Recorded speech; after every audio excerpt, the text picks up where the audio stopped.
Bienvenue dans ce décryptage. Aujourd'hui, on va plonger dans une approche, disons, assez provocatrice, pour dire adieu au fameux métro boulot dodo. On va se baser sur l'expérience très documentée de l'investisseur Florent Fouque. L'idée ici, ce n'est pas de travailler 2 fois plus ou de sacrifier ses week-ends pour gravir les échelons de son entreprise. Pas du tout. On va voir comment l'immobilier à très haut rendement peut littéralement vous rendre votre temps libre, et ça, en un temps record. Mais avant d'aller plus loin, imaginez un peu ça. 63%. C'est une statistique de la Sofres. 63% de la population va travailler le matin par simple contrainte, par routine ou pour se rassurer. Mais absolument pas par passion. C'est énorme, non ? On ne parle pas juste d'un petit chiffre abstrait. C'est une réalité où une majorité écrasante de personnes subit sa semaine en attendant désespérément le vendredi soir. C'est le symptôme d'un système où le travail est perçu comme une fatalité. Et c'est exactement de là qu'on va partir aujourd'hui. Alors, ça soulève forcément une question de fond. Est-ce que les conseils financiers qu'on entend partout, du genre travailler dur pour un patron, mettre de côté et attendre sagement la retraite, est-ce que ce n'est pas finalement un piège ? Est-ce que ce modèle tout tracé ne nous empêcherait pas d'atteindre une véritable autonomie ? Remettre ça en question, c'est vraiment la toute première étape indispensable pour changer les règles du jeu. Fini l'open space grisâtre. Imaginez plutôt votre bureau qui devient une petite table au bord d'une piscine, au soleil, à l'île Maurice par exemple. C'est exactement la réalité de l'auteur derrière cette méthode. C'est un ancien cadre de la grande distribution qui a lâché un poste super exigeant pour financer ce quotidien uniquement avec les revenus passifs de ses colocations. C'est la preuve concrète qu'un changement de stratégie financière peut littéralement transformer votre décor de vie. Première partie, redéfinir la vraie liberté financière. L'objectif numéro 1, c'est d'arrêter de faire une fixation sur le salaire. Prenez un PDG qui gagne 20 000 euros par mois. Sur le papier, on se dit qu'il est riche. Mais s'il doit faire 70 heures par semaine pour maintenir son train de vie, est-il vraiment libre ? C'est ce qu'on appelle une prison dorée. S'il fait un burn-out, l'argent s'arrête net. A l'inverse, la vraie liberté, la liberté absolue, elle arrive quand vos actifs génèrent automatiquement assez de cash pour payer toutes vos dépenses du quotidien. Le loyer, les courses, les loisirs, tout. En fait, la vraie richesse, elle ne se compte pas en euros, elle se compte en temps libre. Mais attention, pour atteindre cette liberté, il faut d'abord tailler dans le gras et couper les vivres à ce qu'on appelle les passifs. Vous savez, ces choses qui siphonnent votre compte en banque tous les mois sans jamais rien rapporter. La société trouve ça normal de s'endetter pour une voiture neuve qui perd 20% de sa valeur dès qu'elle sort du garage. L'auteur, lui, donne un exemple frappant.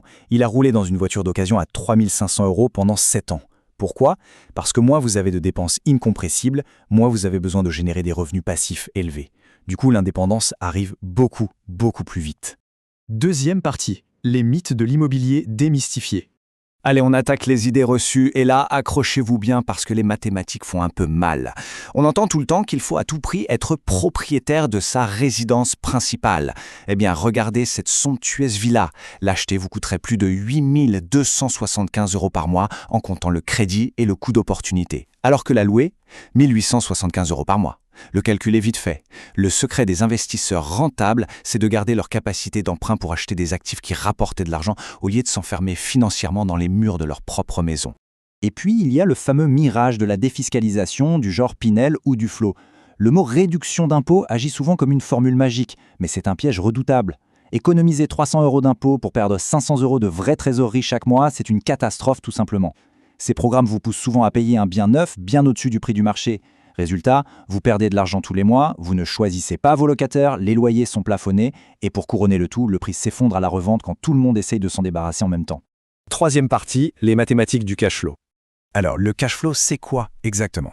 C'est le cœur du réacteur. Pour faire simple, c'est la différence nette entre ce que votre locataire vous paie et absolument toutes vos charges. Impôts, assurance, entretien et bien sûr la mensualité de la banque. C'est le seul indicateur qui doit vous dire go ou no go. Un bien avec un cash flow négatif, ce n'est pas un investissement. C'est un animal de compagnie coûteux qu'il faut nourrir de votre poche tous les mois. Souvent, on entend dire qu'un rendement brut de 7%, c'est déjà une super affaire. Eh bien, dans l'immobilier de haut rendement, 7%, c'est juste le seuil de rentabilité. À ce niveau-là, le bien s'autofinance à peine. C'est clair, c'est mieux qu'un livret A, mais concrètement, vous courez sur un tapis roulant. Votre patrimoine augmente sur le très long terme, mais ça ne vous dégage pas un centime pour améliorer votre quotidien aujourd'hui ou remplacer votre salaire. Le vrai point de bascule, le moment où tout change, c'est à partir de 10% de rentabilité. Là, c'est une autre dimension. À ce niveau, la propriété ne fait pas que se payer toute seule, elle commence à créer un vrai surplus, un excédent de trésorerie qui tombe tous les mois. Pourquoi c'est crucial ? Parce que ça permet d'absorber les coups durs de la vie de propriétaire, comme une chaudière qui lâche en décembre ou un mois de vacances locatives, tout en vous garantissant un bénéfice net. C'est ça le vrai revenu passif. Concrètement, si on regarde les chiffres, c'est purement mathématique. Admettons que vous vouliez générer 3 000 € par mois en toute sécurité. Avec un rendement très réaliste de 12%, il va falloir convaincre la banque de vous prêter environ 1,8 million d'euros. Ça paraît énorme, n'est-ce pas? Mais c'est là qu'intervient la magie de l'optimisation. Si vous apprenez à générer du 15 ou du 20% de rendement en faisant de la colocation ou de la location courte durée, le capital dont vous avez besoin s'effondre. Vous passez de 1,8 million à moins d'1 million pour exactement le même revenu mensuel. D'où l'importance vitale d'optimiser ces stratégies. Quatrième et dernière partie, trouver le bon profil d'investisseur. Il faut savoir qu'il n'y a pas de recette magique universelle. Votre stratégie va dépendre à 100% de votre point de départ. En fait, tout va se jouer sur deux axes critiques. D'un côté, votre capacité à emprunter à la banque, qui dépend surtout de votre salaire et de la stabilité de votre contrat de travail, et de l'autre, votre épargne, c'est-à-dire le cash que vous avez de côté.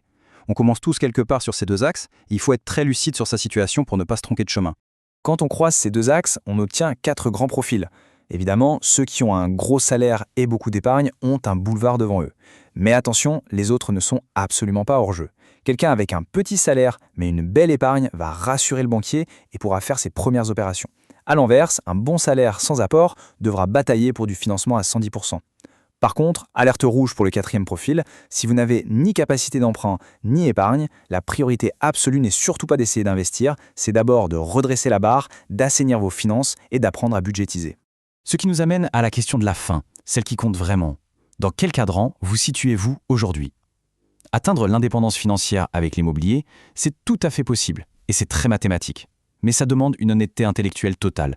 Faut pas se mentir à soi-même. Évaluez vos bases, oubliez les mythes qui coûtent une fortune, et planifiez chaque étape avec rigueur. Prenez vraiment un instant pour y réfléchir, car c'est littéralement la première marche vers votre liberté financière.